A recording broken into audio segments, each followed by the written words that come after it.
Hi everything! Char! Hey guys, welcome back to my channel. It's me again, Ginger, kind of a little bit of Flora, and welcome to Ginger Virgin.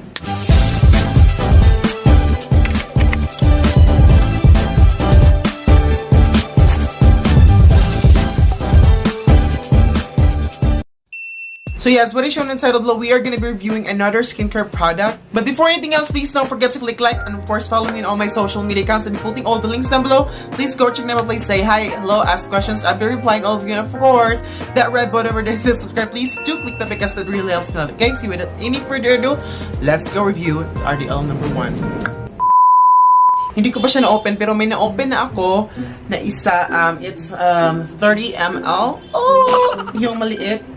Yung ganito kaliit, pero inilagay ko siya sa ibang container, which is the container nung yung RDL Babyface Solution number 3. Kasi nga, ubos na itong malaki na to, kaya nilagay ko yung number 1 dito. So, assuming na lang na ito yung number 1, okay? So, ito yung pinaka-last na gagamitin mo kapag gumagamit ka ng astringent ng RDL Babyface. After ng 2 months, ito yung gagamitin mo kasi nga yung 2 at saka yung 3, hindi mo siya pwedeng gamitin for like a lifetime. Kasi nga, nakakasama siya sa kalusugan, nakakabulag. Ayun! So, ang hindi ko lang gusto nito, sasabihin ko na yung consa. Yung hindi ko lang talaga gusto nito is yung ingredients niya na alcohol. Meron siyang denaturated ethyl alcohol. Hindi ko alam yung anong ibig sabihin ng denaturated. Yung alcohol kasi is not a good ingredients for your face or for your skin kasi nakaka-strip siya, nakaka-irritate siya ng skin at maaring mag-cause ulit siya ng pimples. Ginamit ko na to siya like twice nung hindi ako nakabili. Kasi alam nyo, dito sa amin, sa Lanao del Norte, palaging out of stock. Hello, meron po ba kayong RDL? Sabi nila, wala. Naubusan na po kami. Like, bumisita ko ng Mercury Drug. Nakita ko, maraming RDL number 3. Bumili ako nito, kahit maliit lang siya. Bumili ako talaga ng 3. Like, 3 talaga yung binili ko. Like, oh my God.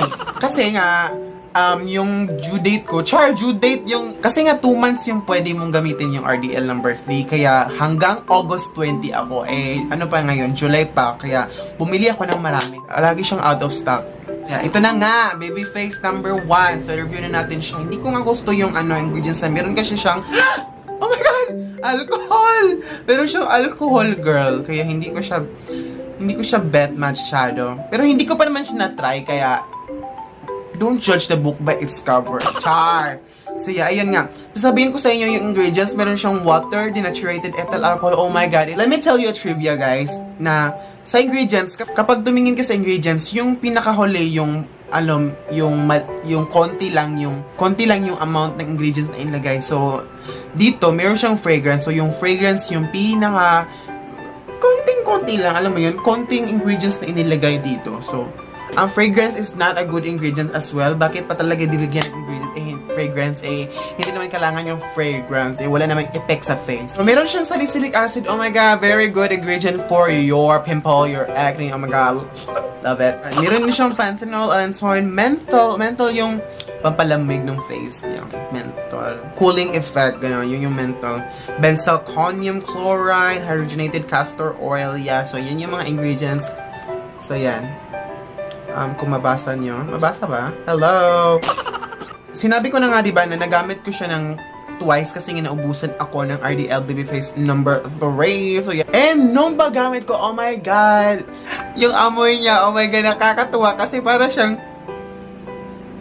talagang yung alak na parang nilagyan na ng mix. Alam mo yun, parang minix na ng mga juice. Alam mo yun, yung parang gin na nilagyan ng ng nasty na ang malamig siya.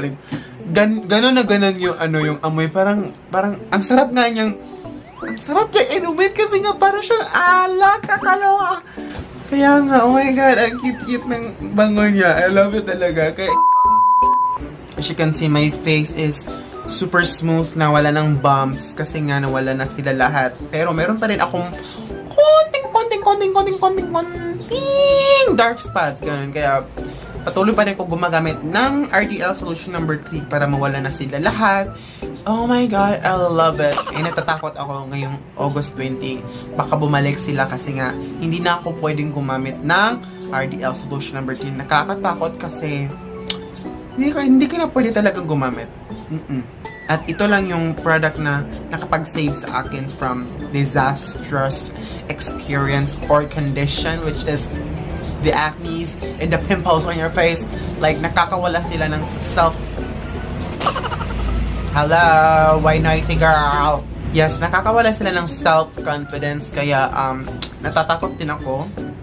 Update ko na lang kayo guys later on kapag nagamit na ako na nito ng RDL BABYFACE sa ngayong August 20, kasi ito na yung gagamitin ko first week. I-update ko kayo guys, okay? So yeah, see you on my another video, kasi gagawa na naman ako ng bagong video regarding BABYFACE solution number 1. Okay? So yeah, maghintay ka lang.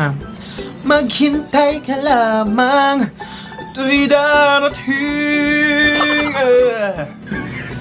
Promise ko sa iyo, gagawan ko ng video ito. Kapag nagamit ko na ito ng isang linggo, sasabihan ko kayo kung ano yung updates, ano yung nangyayari sa face ko, nagka-pimples ba ako ulit, bumalik ba sila.